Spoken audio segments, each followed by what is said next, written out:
Great, so our last session of the day then, a panel discussion. This is all on the topic of challenging ways of working, finding happiness at work. Let me introduce you first to your moderator and the rest of the panel. Please welcome onto the stage Lauren Langdell from Women in DevOps. Thank you, everybody. Come on up.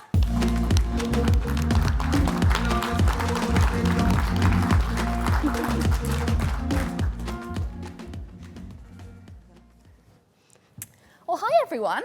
Thank you for joining us. You could be in any beer garden in London right now, and you're not, you're here. So I can't tell if that's because you're all unhappy at work or you want to learn more. But I'm really lucky to be joined by three incredible panelists today. Quick introductions. My name is Lauren Langdell. I'm the founder of Women in DevOps. We're a community of 18,000 community members. Some of you are, in the room are part of it, so hello. We're all about basically bridging the gender gap across DevOps. Really should be called all underrepresented groups in technology, but that's not as sexy for branding. But I'm really excited to have this conversation. I'd love to introduce you, but I don't want to do it injustice. So please, can you introduce yourself, name, where you work, and a little fun fact to round off the day.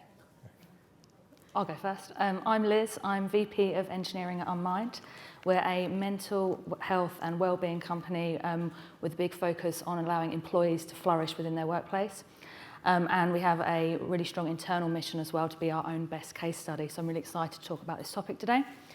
And a fun fact about me, I've just returned from 2 weeks holiday. I've had like 2 days back in the office, so I really can't remember who I am and what I do for a living. So hopefully I can remember some stuff for this. Hey folks, I've met some of you before. My name is Georgina Shute. I'm the founder of KindTwo, and we are an ADHD coaching company helping senior leaders get the best out of their ADHD brains. Fun fact, I once learned a language in a year because I didn't understand some of my boyfriend, who is now my husband's friends. That's my ADHD hyperfocus for the last 2.5 years, if anybody was guessing. I'm Ryan Murphy. I work at a company called Yelp. We provide reviews for local companies, mostly all around the world, but pretty much in the States. A fun fact about me is that I'm extremely nervous. And secondly, there's two things I like to do in this world. That's running and writing, and I'm not very good at either of them, but I still like to do it. Well, the good news is you can have a beer in approximately 40 minutes' time, so just keep that focus. But we're here to talk about challenging ways of working, finding happiness at work. We're going to be talking about combating stress. I need a beer.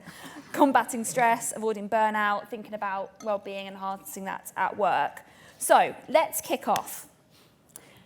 How do we go about approaching and promoting employee health and well-being, so I think the brackets go hand in hand, within your organisation as leaders, and want to hear about some examples of successful strategies you've seen when addressing these topics, so when thinking about addressing stress, preventing burnout, all those buzzwords that we love to talk about, and to promote essentially a healthy workplace culture. That was such a long question. I don't know why I wrote that. That was a really long question. Can you shorten it a little bit? Yeah. Do you have any examples of where you successfully promoted healthy well-being at work within your businesses? The rule was before this, I was like, if you want to answer the question, look at me, and if you don't, look away. And we've all decided we didn't want to answer. I can talk first. So I've worked in consultancy for the last 7 years, and I think it's a little bit different than working as a permanent member of staff, because you need to figure out your own well-being, the well-being of your customers, and also the people that you work with in your consultancy. And I think a lot of that is about understanding how you work best. I think understanding what works for you and what doesn't, and then having some difficult conversations on a one-on-one basis, as we spoke about earlier, of promoting, one-on-one things. I lost my train of thought, so somebody else go. Yeah, no, I think you make a really good point there, and it's about remembering that different things work for different people. So we do a lot at Unmind with providing, different sessions across the month, the different ways for people to connect and promote their well-being, and we try and put a lot of variety into those, because some people absolutely love to do a yoga or Pilates session or something like that, and maybe or spend half an hour doing meditation. For other people, that is like the absolutely worst thing that you could ask for them, and there's just other things that they would rather be doing. So it's about creating a number of different things for people to do and then giving them space to do it. And as a leader, role modelling that and going to those things yourselves and promoting that you're going along to those things and making sure that people are hearing about it via one-to-ones and stuff like that. Yeah, I think you've hit the nail on the head. It's flexibility. You can't say to someone, okay, for your health and well-being, we're going to go do a ping pong event. You must like ping pong. You must enjoy this. So you need to provide options for people, whether that's treating them like adults, like if you want to go to your child's recital, go and do it. So it's about options, let them pick, let them decide for themselves what health means. I'm sure we're going to get into this, but just like on a surface level, when thinking about these initiatives, right, who should own that? Like, does HR own that? Like, should leadership own that? Like, who's responsible for that? Like, where does this start? What we have is an internal wellbeing committee. And there's different representatives from across multiple different teams in the business. And we actually try and make sure that every single department is represented. And then encourage people to sort of recommit on a 6-monthly basis to be part of that, because obviously it is an overhead for people to do as an extra thing. Like a lot of places, we also see more women volunteer for those types of roles, so encouraging other genders to take part as well. But we have representatives from the leadership team too. Our Chief Wellbeing Officer leads that session, and we have links in with the people team for other things that they're providing, but it's not specifically run by the HR department, which I think is important because wellbeing shouldn't just be owned by HR, right? It's for everyone to have a piece of. Yeah, I think it's really important for different people to get involved in these things. So there's also another thing that I've seen work really well in some companies is a grassroots thing. So somebody said, like, I've got this idea, I really want to do it, I don't know, I've got lots of imposter syndrome. I want to go and figure something else out about that. And someone goes, yeah, me too. And then we create these like bubbles of excitement that then kind of connect with other bubbles. But I do think that all of these things need one person to lead the thing, because else we can get a bit lost in who's doing what. So I think it's important to have a leader in these conversations. Yeah. Yeah, I think if you're in the position where you're looking as like maybe a people team to understand what people want from benefits and stuff like this, if you're sending out like a survey to collect feedback and you don't act on that survey, that's the fastest way to get people going downhill on that, because they're just not going to trust it.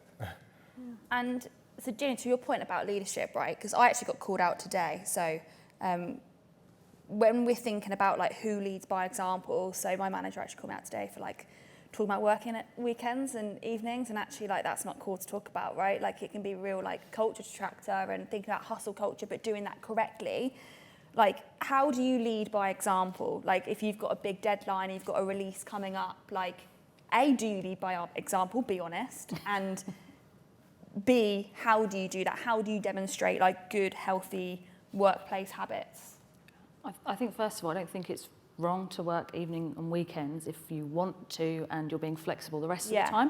I think that's important to remember. It's about not putting pressure on others to do so, and obviously looking after yourself, making sure you're not working all day and evenings and weekends. But if it's about doing something on a Sunday night so that you can take a few hours out on Monday morning to take your kids to school or whatever, then that's absolutely okay. And I think that as leaders is something important for us to role model. And I will try and like block time in my diary and say, like, openly, I'm out at this point, so I'm going to be working later, and just sort of, so not necessarily like broadcasting it to everyone all the time, but if they look in Liz's diary, she's said she's going to an appointment here or whatever it is, and that means that's okay for me to do that too. So really, it's just role modelling some of those really small things can make a big difference, I think. I think also picking up on the open calendar, I think that's and I think it shows a starting point for a psychologically safe space when people are opening up their calendar and being like, I'm going to be away for this amount of hours. Something else that I've seen work well is people putting it in their email signatures. It can be quite a small, simple thing, but it's something along the lines of, I don't know, I'm typing. This is typing, everybody. I'm sending this email at this time because it works for me, but I understand it may not work for you. So it kind of goes back to like that asynchronous conversation. Yeah, I'm actually not a huge fan of leading by example in a lot of areas. So I was waiting for that. Make it a bit spicy. I think there are certain behaviours where you absolutely need to lead by example. For example, failing publicly. I think as a leader, you need to like be clear to show that it's okay to fail. But in terms of like project deadlines and delivery and stuff, is you're there to guide, you're not there to imitate, be imitated. I think if you lead by example, it's very easy to imitate your behaviour, and I want diversity in values and how people behave and stuff like that. I want that. So I don't really advocate leading by example in that situation. Yeah, 100%. And like from your team, like when they're looking up to you then, like does that also have like a positive effect? Like are they quite aware that it's not like, it's a phrase, monkey see, monkey don't do, monkey do, monkey do, see. I think. Yeah. I think Anyone help me? I think it goes both ways. Yeah. It can be slower, it can be, like they can find their own path really faster, but I think as long as you're there as a coach, as a guide, like not saying this is how you do it, but saying like, okay, what are your problems? How can I help you? Things like that, because like one of the things I always say is we're there to guide, and that's the main thing. So it can actually slow them down, but it's in the long run.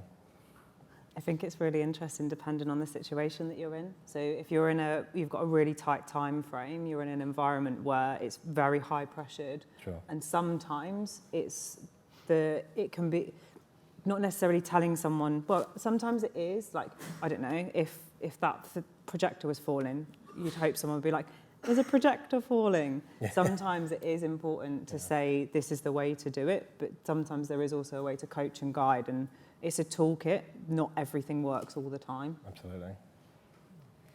So I feel like this is good stuff, right? And this is all well and good, and we can have these practices.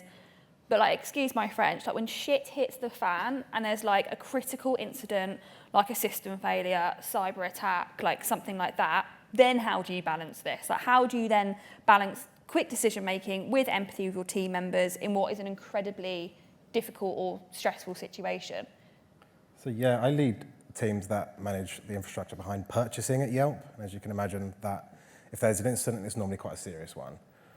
And one thing that I learned is when you're dealing with like high stress situations and needing to make quick decisions, there needs to be a quick feedback loop. One of the stressful situations is you want to do something, you don't know if you should do it or how you should do it, is you need to appoint like a decision maker. And that normally can be someone very serious, like senior. And yeah, so I think just short feedback loops and really serious incidents can really help. I think also the conversation afterwards as well, like the support time after the incident has happened. So whether it's a post-mortem of the timeline of the thing that actually happened, because sometimes we say things in the moment when things are really difficult, and it's owning and acknowledging it. So I don't know if you have an argument with your partner or your child or whatever, or in a work environment, it's the next bit of that conversation of, this is what happened, I'm sorry, I messed up. How do we approach this? I think I spoke about two things at the same time then. But I do think it's important to figure something out after the event as well. Yeah. Equally important afterwards, I think, is if people have ended up working additional hours or it's been a particularly stressful couple of days or something, is giving them some time back and acknowledging why you've done that. And if we want to sort of, balance high performance and delivery with well-being, then there will be times when those scales tip the wrong way, and it's just then about helping them tip back to like even or even over-index the other way as quickly as possible, I would say. I recently had some feedback from the team that they were, some people had done some stuff out of hours and weren't sure what the policy was for taking the time back. And I said, I really don't want to write a policy, but I will say that if you are conscientious enough to, help on support on something out of hours, and you can absolutely have that time back. There's zero expectation for people to do things out of hours at the moment because of the size and scale that we are currently, but we know that people do, and we thank them for that. And just chat to your manager and you can have the time back at whenever suits you. And we got a lot of really positive responses to that, just sort of really simple Slack message. And to me, it wasn't a big deal, and I'm surprised that people were asking, because I thought it was a given, but it was just important to almost give permission around it. Yeah, and out of interest, like, I feel like everyone is probably on the same page, but quite bored about talking about the workplace changes since COVID, right? But I also think it's quite important to acknowledge, like, have you seen changes, like, since there's like mass movements to like remote and hybrid? I know we're kind of like coming out the other end, now it's the return to office, and but out of interest, like, has your approach since then changed? Has it become like easier to implement this and be more flexible? And I think the challenges are different when people Yeah. are remote, and I think it's worth always calling ourselves out on the assumptions that we're making, because human beings have got very lazy brains. We want to make a decision as quickly as possible with the information that we have, and sometimes we think things are different. So challenging that assumption of, a working from home policy or whatever the thing is, this is what the thing is. I don't know, what are someone else's thoughts on that specific thing? But remote working, I think, has changed the way people interact. And the more intentional we are with our communication, I think that has massive benefit. Yeah, 100%. Something that I talk about a lot with the women in DevOps community in particular is like how important like retention is, right? But actually like this tipping scale of a couple of years ago, perhaps salary and remuneration was really high priority on people's lists, where actually now it's shifted a little bit differently towards, I want to be happy at work, I want to have a good working environment, I want to have that flexibility and balance with home. When you're scaling your teams, and not to like turn this into like a recruitment chat, right? But how are you doing that successfully? Like, are you seeing an increase, like a direct correlation between retention and happiness? And I know that might seem like a really obvious question, like, Lauren, why the hell are you asking that? But, is that still a foolproof methodology? Yes, definitely. I think people do still really care about their salaries as well. Yeah, But cost of living crisis.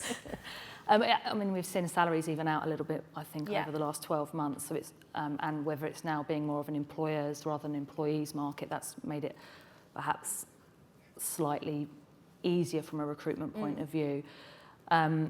But certainly I'm seeing more people, when we are recruiting, asking more questions up front about what our work from home policy is and what the benefits are and how flexible we are. And I mean, we're extremely flexible, so it's great, but I imagine that some of these things would be red lines that other people would just not cross, and we would lose really talented candidates if we weren't able to demonstrate how supportive we'll be of people living, like their lives and it not just being about work. Yeah, 100%. And so Ryan, I want to come back to your feedback loop because I like that a lot. Yeah. And like learning from mistakes obviously is so important, but when thinking about those feedback loops, right, like how do you then foster a culture of like learning and development when thinking about progressing forward, L&D as a function, L&D within your teams, particularly when things have gone really wrong and we're in like that aftermath period? Yeah, I think it's really like the obvious answers are like blameless post-mortems and things like that, right? But I think it goes a bit deeper. Is you can't say to people, okay, this can't happen again, in terms of like post-mortem, like what do you need to do to fix it, and actually you still need to do your product work.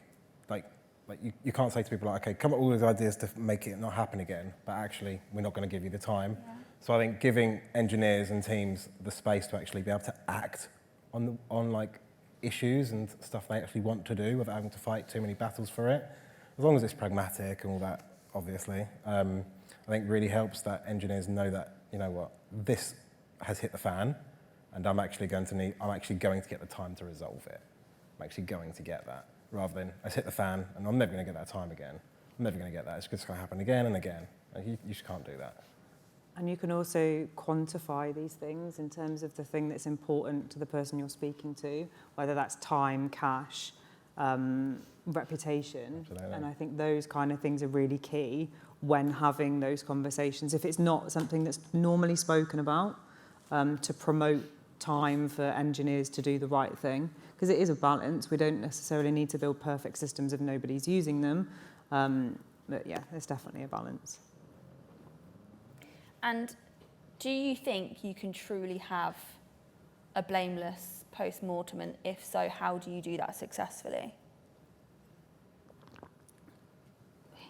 Like, how can you guide that? Because I think that's tricky, right? Like, for a lot of people who can be defensive, especially in a really like high stressful situation, obviously having psychological safety with your teams has the utmost importance. But if you don't have that, like, how do you create that? If anyone's sat here thinking, bloody hell, like my team, we haven't nailed that yet, like, what would your advice be? I think it's about, there's always a thing that happened that led to a problem, right? But it's about how you talk about that. Yeah. So it's not saying, well, Lauren did that thing. I probably did. It's about talking about what led to that moment. Yeah. because often it's not just that you did it wrong, right? It was that perhaps the right documentation wasn't there, Yeah. or you were under pressure from a deadline from somebody else. So you have to, I think you still have to go through some of those nitty-gritty bits to figure it out.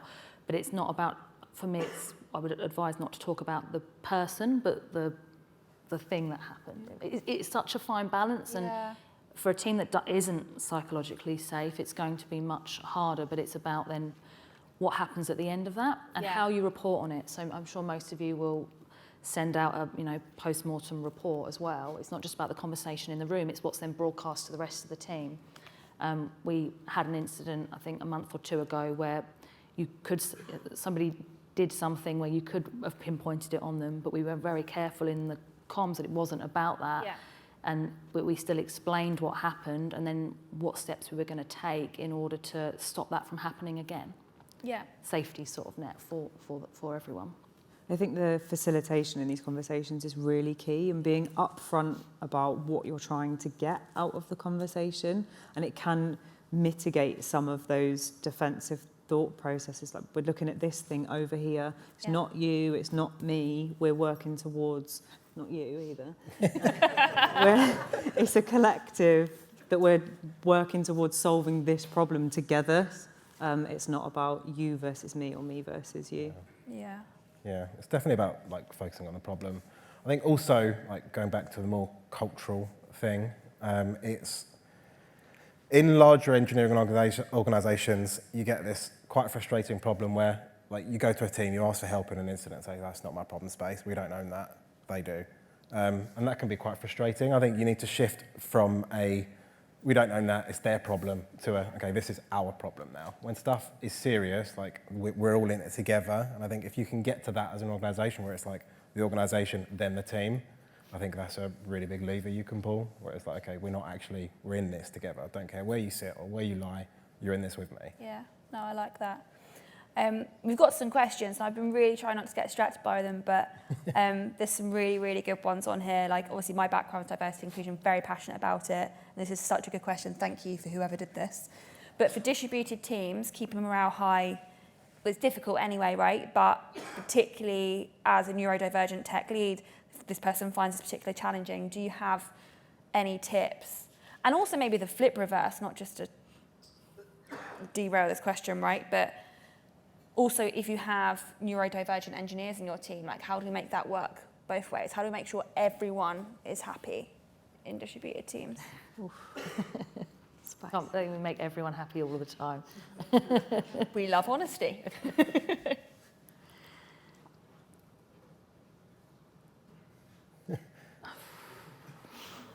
Just killed that one.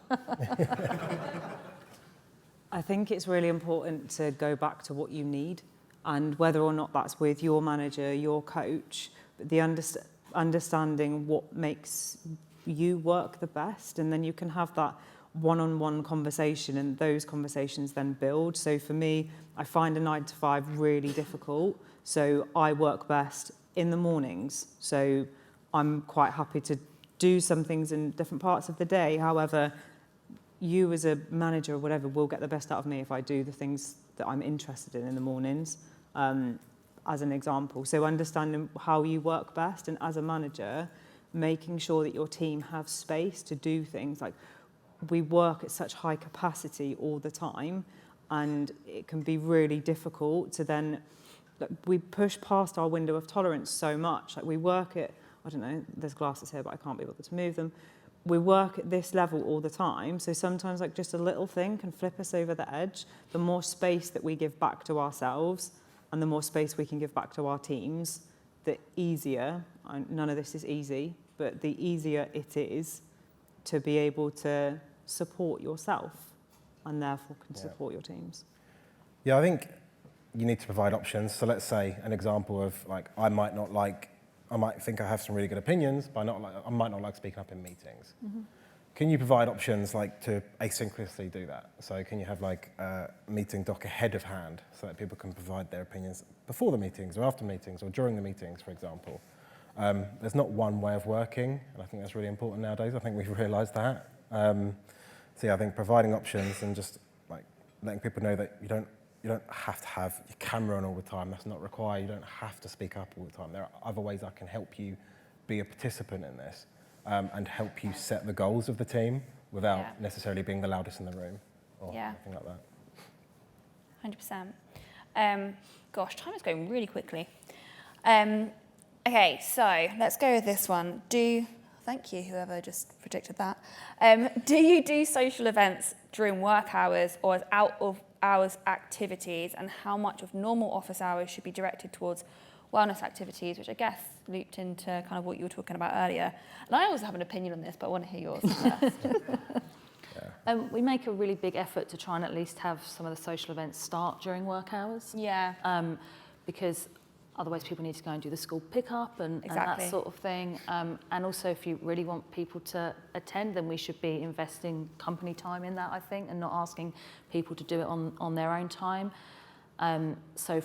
I'm not saying we never have some social events outside of work hours as well, but for our engineering team events, we'll often start them at 4 o'clock or something, and then people can at least be there for an hour and then start to slide off, and some people may well still be out to 10 o'clock at night, and that's fine. And equally making sure, though, that all the social activities you do are not just in the pub is really important too. Yeah, I feel very strongly about the pub thing, right?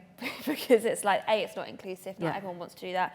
And when you see, we're going to do this at 5 p.m, it's like, what if you're doing a school pickup? What if actually that's a really overwhelming place to be, and noise in busy places isn't where you feel most comfortable, or perhaps you're a carer, or you have a dog, like that's some people's babies, right? Like perhaps an emotional support animal. So I think it really needs to make sure that when we talk about wellness and social, if we're putting them in the same box, right, that it needs to be an investment from, and maybe that's an early finish. Or... I have a rogue opinion that I need to say. Oh, go for it. Immediately. I don't believe they should be social activities. They're part of bringing a team together. So whether or not they happen in work hours, in the morning, in the afternoon, they are part of work. Like, should I, as a person in an office, be at my desk, chained by my ankles, typing for 8 hours? No.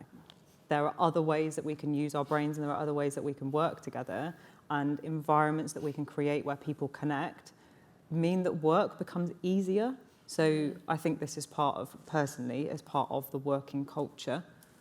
I don't think they're two separate things. They might have a name and a label, because labels can be really useful to say, we're doing this thing. But I personally believe it's part of your being at work doing a thing. Yeah, I think, strongly opinionated on this as well.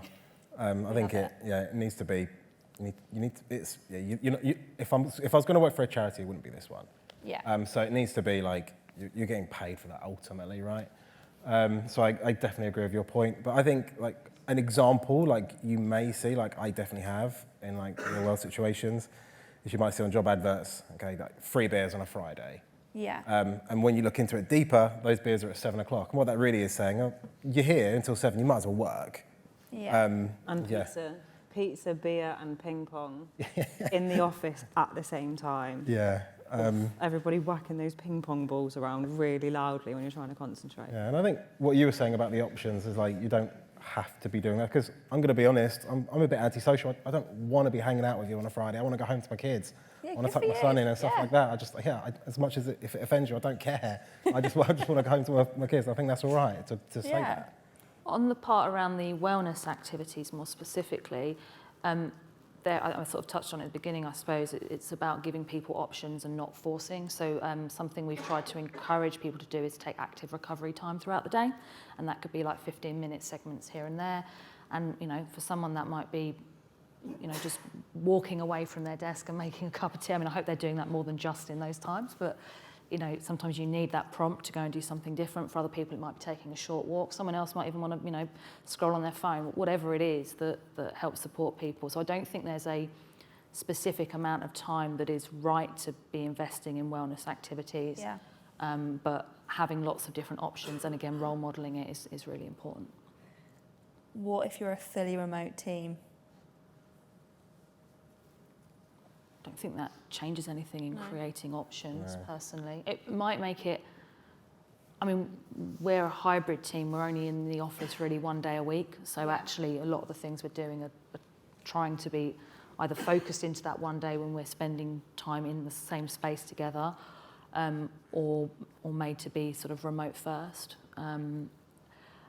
and I felt differently about this when, like 4 years ago, I found it a lot harder, but I think everyone's got a little bit more used to it now. I'm not saying it's easy now, but it's a little bit more first nature, I would say, to make things hybrid. I don't know if you guys agree. I think what I'm getting from what you're saying is the intentionalness of the things that you're offering. Yes. Like intentional behaviour, which I think when we're communicating online, it has to be more intentional because you can see such a small window of someone's life when you're speaking to somebody. They may not have their camera on, so you only know what information that person is giving you. So the intentional things we can do as leaders to support the people that we're working with to make their environments, you know, a safer place that we can in the work world, I think it's really important. Yeah. Yeah. And just on that then, how do we make sure then that we're always being inclusive? Like, how do we make sure that we're doing this and every single one of your team members is like, that feels safe to me, like I want to be involved, and that's not going to make me feel excluded or not comfortable? I don't know if you can 100% of the time create an environment or an event or what that everyone feels comfortable. What you want them to feel comfortable with is able to say no. Yeah, I agree. Because I like that. You know, I said earlier, not every social should be in the pub. It doesn't mean no socials can be in the pub, but it's making it safe for someone to say, I'm going to opt out of that. Yeah. And I know that that's not the only chance I'm going to have to interact with my colleagues, you know, etc. And that's really about creating that environment, which is again role modelling it and perhaps being upfront about it and ensuring that the managers in your team are working with people one-on-one to try and make sure that they know it's okay to say no and to give feedback on what they might prefer so that next time we can do something that is more appropriate for them. It's a really tough balance, but that's the way I look at it. Yeah. Sorry.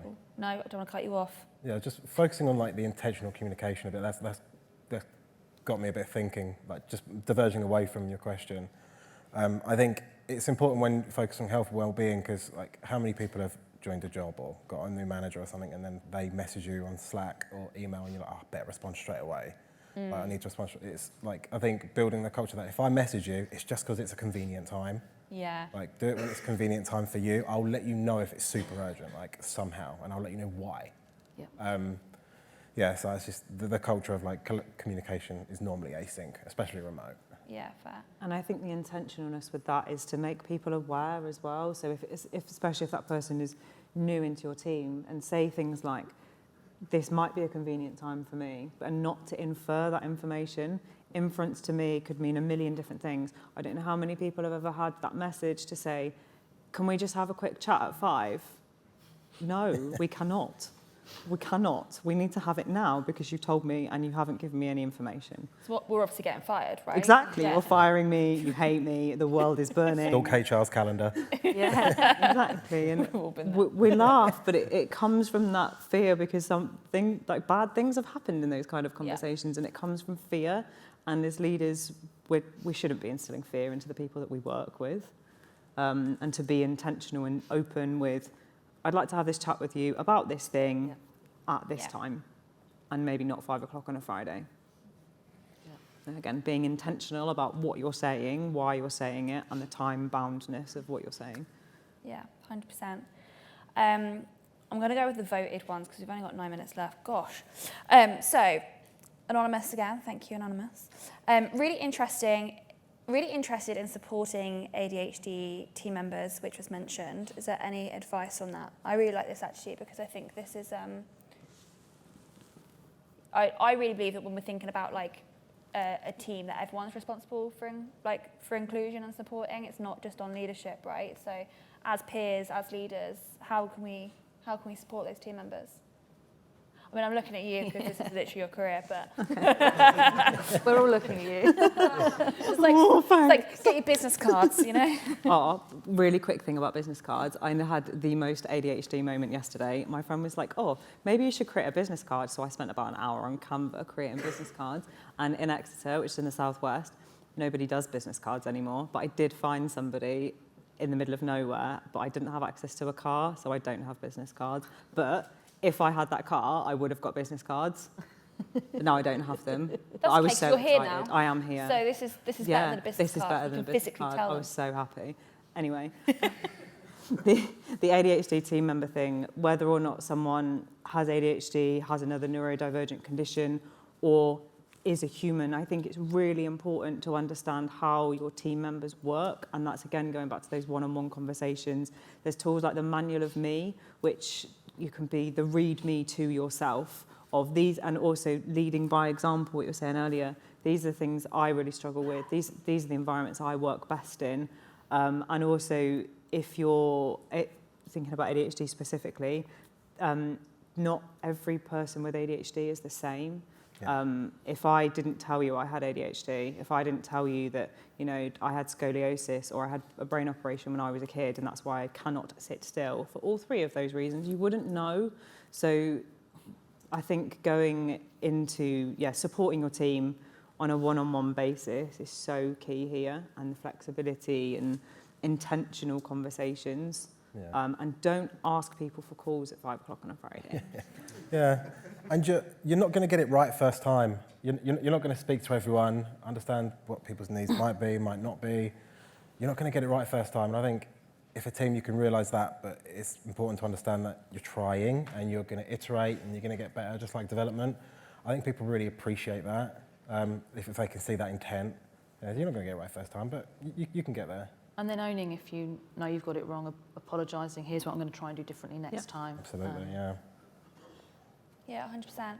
If someone, let's say, like has like a new diagnosis, they confide in you as a manager and be like, hey, like, you know, I want, you know, they trust you. Like, what would you then do with that? Like, would you ask them, like, can I share that with the team? Like, how would you handle that situation? Just if anyone is in that scenario, that they could really support that person. I think that consent, you've touched on consent there. Yeah. I think if somebody shares a diagnosis with you, it's their information, it's not your information as a manager to just willy-nilly share.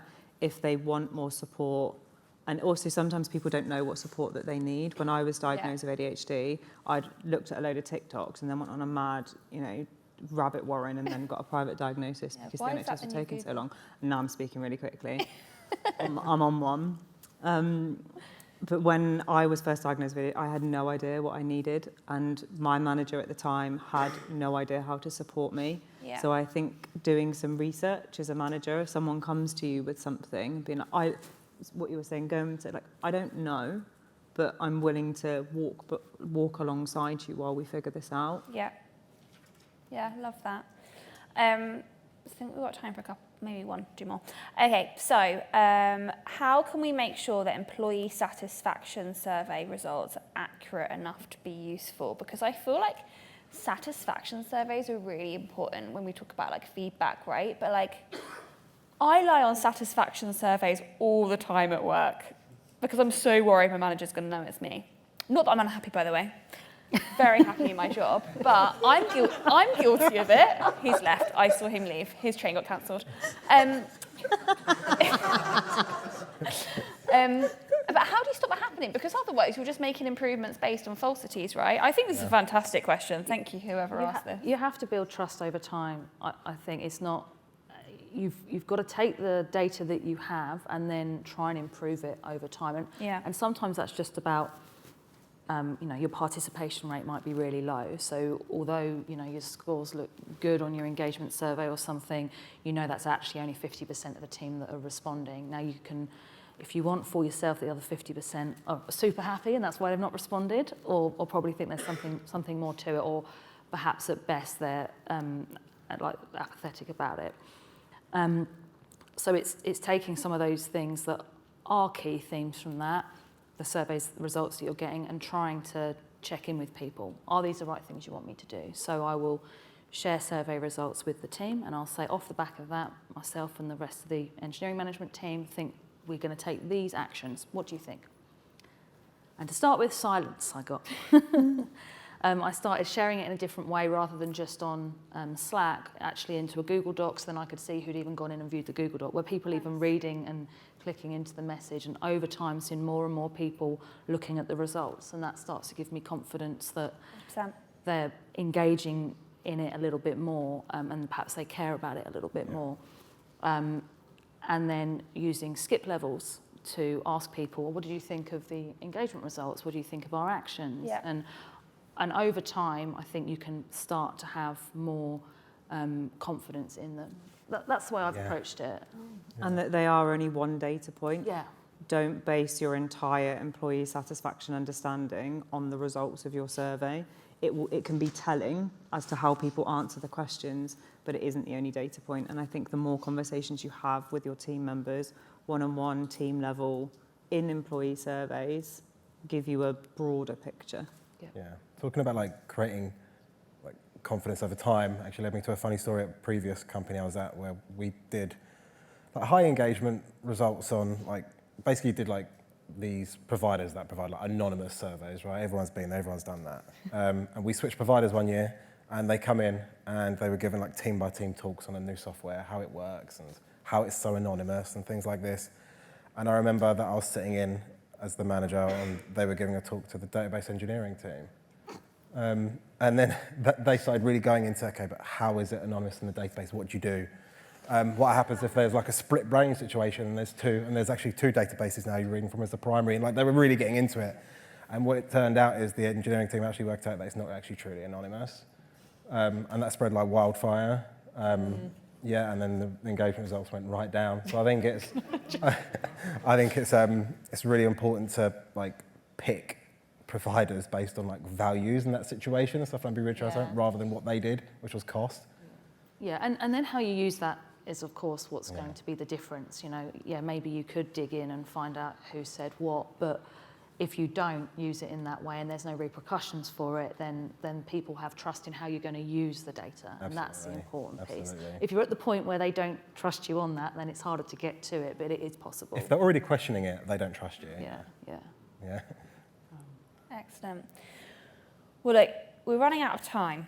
I think these talks are fantastic, right? And the conversations that we have now are really important. I also want anyone that's part of this conversation now to learn something, right, and take something away and go into the world and hopefully implement something new and make that change. So if there's only one thing that someone can take away from this talk, what would it be? Almost like a closing statement, closing remarks. I think that ultimately you need, I think for me, the strongest teams I've ever worked in have been diverse in all sorts of scenarios. And the way that they've thrived is by having options. You can't tell a team or people to say, this is how you should work, this is how we do it here. You can say to a team, like, go and own this outcome. Yeah. And you go and work out how you as a team want to deliver this outcome, whether that's socials and work hours or after hours, whether that's you and your processes. Like, I don't care, like, ride a donkey to work every day, I don't care. As long as you're providing outcomes, that's the main thing. So that's my takeaway, is ride a donkey to work and deliver on outcomes. I would say be intentional with your communication and do what you say you're going to do. If you say to someone you're going to do something, please do it. Oh, that's the worst. When someone says they're going to do something, that's my biggest pet hate. For me, I think it's if you want your team to be high performing, then you need to focus on their well-being as part of that. And for sustainable high performance, well-being is absolutely key. And I will preach that forever. So. Excellent. My key takeaway has been fantastic speaking to all three of you, and thank you all for being part of this conversation. And I hope you enjoy your lovely sunny Thursday afternoon, and thank you for listening. Thank you very much. Thank you.